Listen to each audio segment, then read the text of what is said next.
السلام عليكم مشاهدي أو متابعي قناة لمسات رياق. بسم الله الرحمن الرحيم. حسبي الله عليه توكلت وهو رب العرش العظيم. مشاهدي إن شاء الله تكونوا بخير وعلى خير.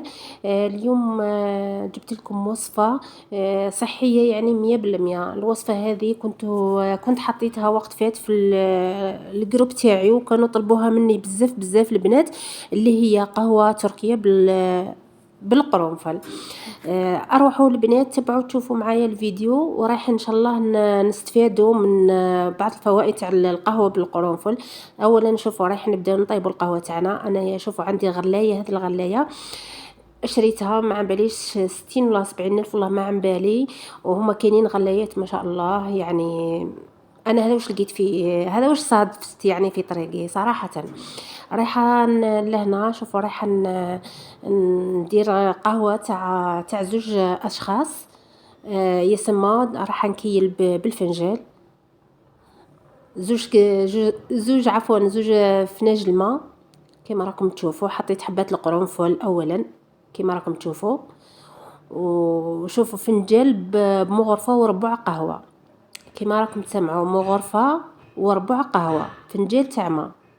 يسمى لهنا عندي زوج فناجل زوج مغارف ونص، قهوه.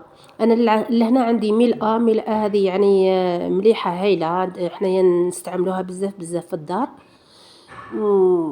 الذوق تاعها ما شاء الله. شوفوا السكر على كيما نقولوا نتوما، والذوق تاعكم، حبيتوا تكثروا حبيتوا تنقصوا، حبيتوا اذا كثرتوا ثاني راح شغل يرجع كراميل، راح ثاني يزيد في المذاق تاع القهوه ما شاء الله. انا لهنا ما كثرتش، درت 4 مغارف. وعلى بالي باللي تقولوا لي 4 مغارف راهي بزاف، بصح انا نحبها حلوه، ما نكذبش عليكم نحبها حلوه.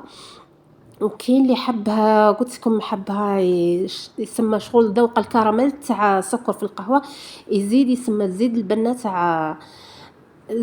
تاع القهوه. شوفوا لهنا علاه راني نحرك باش يذوب القهوه والسكر مليح في الماء، ومامطو الرغوه هذيك تتشكل من كثره التحراك، لازم تحركي بالبزاف، تحركي بزاف بزاف حتى يتحلوا هذوك السكر والقهوه في الماء. ومن بعد تحطيها تغلي خلاص ما تزيديش تحركيها.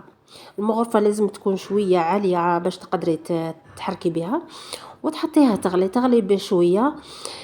شوفوا راح نقول لكم برك يا البنات بعض الفوائد تاع القرنفل. اولا على بالكم باللي يقوي المناعه، يعالج الاكتئاب. ما بالك دوكا كي هزنا حطيناه مع القهوه، والقهوه ثاني عندها فوائد، فوائد في الجسم. كما نقولوا يقوي وينظم مستوى السكر في الدم، هذه مع بعضهم. تقوي عضلة القلب، تحسن من صحة الكبد، وتحافظ على صحة العظام. المهم البنات أنا واش نقول لكم، جربوها.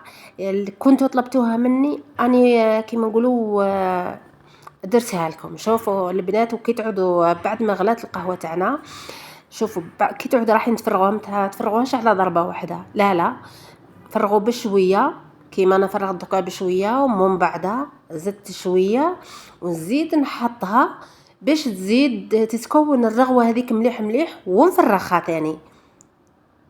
صدقوني راح تجي ما شاء الله. هكذا راح نزيد نفرغها، دوك تشوفوني فرغتها. هاي لكم يا البنات، شوفوا القهوه تاعنا خرجت ما شاء الله.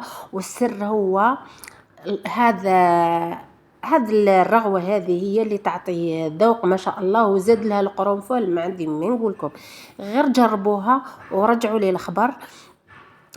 المهم البنات ما تنسوش الاشتراك برك في القناه تاعي، والدعم ان شاء الله رايح يوصلكم كل جديد باذن الله. ودعواتكم الكامل المرضى بالشفاء ان شاء الله، والموتى بالرحمه. وادعيوا لنا ان شاء الله ربي يوفقنا، وين رانا حابين ان شاء الله يوصلنا. والسلام عليكم ورحمه الله وبركاته.